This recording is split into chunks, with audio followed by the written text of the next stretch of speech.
Dengan segala hormat.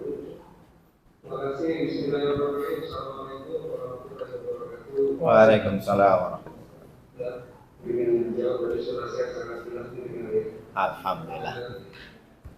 Kita panjatkan puji dan syukur kehadirat Allah karena walaupun ini adalah sebuah musibah yang sedang atau sebuah ujian tepatnya ya, sebuah ujian, tetapi teman-teman semua bersatu dan saya bersyukurnya begini, masih banyak di antara kita yang masih akal sehat tadi kalau bahasanya Bang Mulyanto ya. Makasih Bang Mulyanto. Ini saya belajar banyak dulu di awal-awal waktu saya masih ini ya baru lulus lah ya dengan beliau. Kedua, prihatin ya bahwa ternyata perkembangan bangsa ini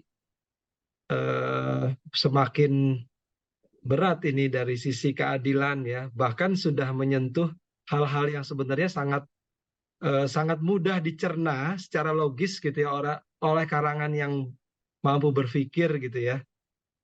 Ternyata dipermainkan juga dari sisi hukum. Oleh sebab itu saya begitu ditanya begini, saya bilang wah ini permasalahannya sebenarnya sangat jelas kok gitu ya.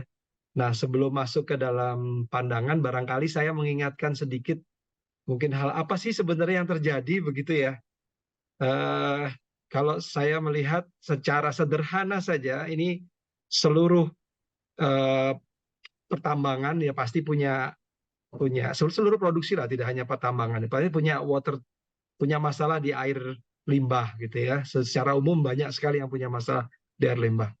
Nah, air limbah yang atau air proses atau air limbah atau air yang bermasalah ini harus dikelola sebelum dia diperbolehkan dibuang ke badan air atau ke alam begitu ya. Dan ini ada baku mutunya.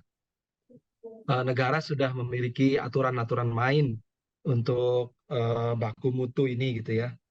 Dan uh, saya melihat uh, adik kelas saya ini atau Bang Ibnu ini dengan perusahaannya dengan gagah berani membuat sebuah teknologi, mengajukan teknologi di mana teknologi itu mampu menyerap lumpur. Nah, ini mungkin kita mulai masuk sedikit ya.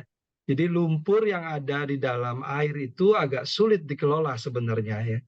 Tetapi dengan teknologinya maka lumpur ini ibaratnya kalau kita membuat santan begitu ya. Santan itu ada ampasnya, ada kelapa dan sebagainya gitu. Dimasukkan di dalam sebuah eh, ada serutan kelapa, ada santan, dimasukkan dalam sebuah kain, diperas begitu ya. Yang keluar itu kalau biasanya kan santan gitu ya.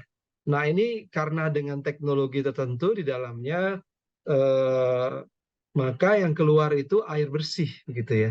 Air atau lebih tepatnya secara hukum air yang memenuhi syarat baku mutu gitu ya. Dan ini sudah dilakukan bertahun-tahun gitu.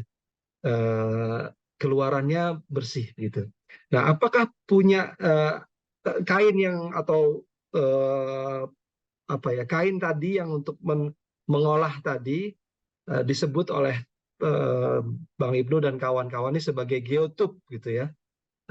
Geotube dan ini ditempatkan di hamparan yang luas, air lumpur tadi dimasukkan di dalam geotube tadi sebagaimana santan dan air kelapa tadi dimasukkan dengan sedemikian rupa maka air keluar dari pori-pori tadi itu.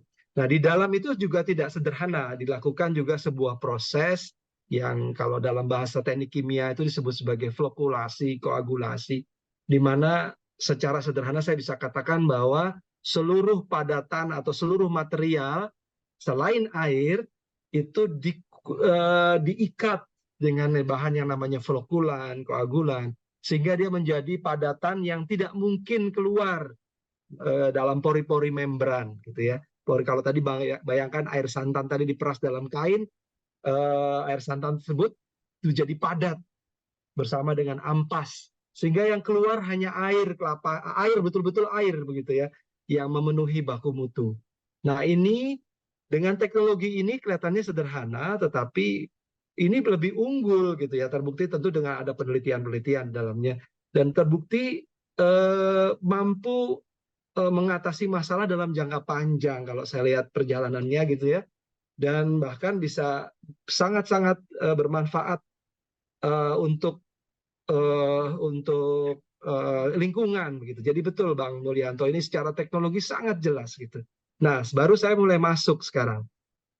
Bagaimana kok ini bisa dipermasalahkan? Sebenarnya eh, kalau kita ajukan beberapa pertanyaan simpel misalnya, secara output saja dulu ya, sebelum kita masuk ke proses. Apakah ketika melakukan kontrak, sebelum melakukan kontrak, sudah dilakukan oleh provider, dalam hal ini Bang Ibnu dan kawan-kawan dengan perusahaannya, untuk memberikan bukti pemenuhan secara teknologi? Jawabannya iya, kalau secara perjalanannya begitu. Jadi ini tidak semerta-merta ada kontrak simsalabim, tidak. Ada sebagaimana proses yang wajar, ada bukti lebih dahulu, baru dilakukan kontrak. Iya, jelas jawabannya. Mungkin bahasanya tadi Bang Mulyanto adalah uji coba begitu ya.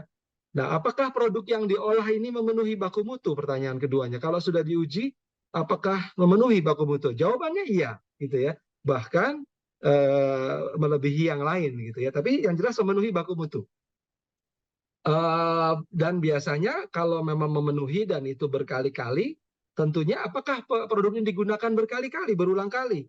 Iya, bahkan bertahun-tahun. Jadi 3 pertanyaan sederhana ini secara simpel menjelaskan bahwa produk ini sudah memenuhi syarat bagi perusahaan tentunya, begitu ya, bagi pengguna. Nah, dari sisi proses, apakah secara teknologi, saya mengajukan 3 pertanyaan sederhana saja gitu ya, sebagai seorang teknologi atau orang yang berkecimpung di bidang teknologi, apakah prosesnya masuk akal atau tidak? Kadang-kadang kita dijejali seperti misalnya ada air bisa jadi energi dan sebagainya. Itu kan tentu orang akan logis nggak ya gitu ya. Nah, pertanyaan sederhana ini, apakah prosesnya ini logis atau tidak? Dari sisi teknik kimia, geotube yang merupakan membran berpori, di situ ada pori-pori khusus yang sangat-sangat terukur, lalu ada flokulasi, ada koagulasi. Secara teknologi prosesnya sangat-sangat logis. Memang diiringi dengan penemuan-penemuan di dalamnya yang khusus untuk area tersebut, sehingga sangat spesifik bisa menyelesaikan masalah di daerah tersebut. Jadi jelas prosesnya sangat logis. Kedua, logis tapi tidak memberi manfaat juga tidak memberi manfaat atau tidak bisa menyelesaikan masalah juga tidak ada gunanya. Nah, pertanyaan berikutnya, apakah kelogisan tersebut memberikan manfaat bagi prosesnya? Iya, karena kalau tidak ada manfaat tentu tidak akan digunakan terus-menerus begitu ya, dan jelas memenuhi baku mutu juga. Yang ketiga, apakah manfaat tersebut memberikan keunggulan sehingga patut dipilih dibandingkan jenis-jenis teknologi yang lain? Keunggulan ini bisa ekonomis, bisa keunggulan hasilnya begitu ya. Keunggulan dari sisi ekonomis bisa berarti misalnya luas lahan yang digunakan jauh lebih singkat, akibat-akibat dampaknya bagi lingkungan juga lebih rendah atau bahkan tidak ada gitu, bahkan justru bisa menyelesaikan masalah. Ini kan keunggulan begitu ya. Dan kalau saya lihat dengan jelas sebenarnya Bang Ibnu dan kawan-kawan sudah menjelaskan itu. Kalau saya lihat presentasi-presentasi yang ada bahkan di internet, sebenarnya secara umum halayak bisa melihat, bisa menilai. Jadi betul Bang Mulyanto tadi, jangan main-main ini dengan seperti ini, karena ini bukan hanya meresahkan bagi keadilan saja bagi pihak-pihak yang berseteru, tetapi juga seluruh anak bangsa yang mencoba menyelesaikan masalah teknologi dengan inovasi. Ini juga semakin ragu sekarang, dan ini akibatnya bisa brain drain nanti, bisa bahaya. Saya sebagai dosen tentu akan sangat sedih kalau mahasiswa saya mendengar kasus ini lalu menjadi takut, menjadi gentar hatinya. Maka ini akan sangat mengkhawatirkan begitu ya. Dan saya kira ini memang harus diselesaikan oleh kita semua. Jadi saya merasa bahwa teknologi ini dari sisi output maupun dari sisi prosesnya tidak bermasalah sama sekali. Justru yang bermasalah adalah Orang yang diberi manfaat tidak bersyukur, malah mau mencoba memperkarakan, saya kira itu problema berat buat bangsa Indonesia, dan itu sungguh-sungguh patut kita lawan. Harus kita tidak boleh terjadi di negara kita. Sudah cukup problema-problema yang kita hadapi di masa lalu. Janganlah anak bangsa yang punya potensi besar dipermasalahkan, atau kepada Anda yang punya potensi besar untuk menghapuskan masalah ini tinggal diam, atau bahkan Anda yang terlibat untuk membesar-besarkan masalah ini, saya kira Anda patut merenungkan diri apakah bahaya yang Anda berikan tidak hanya di dunia tapi juga di akhirat. Saya kira akan Anda bertanggung jawab.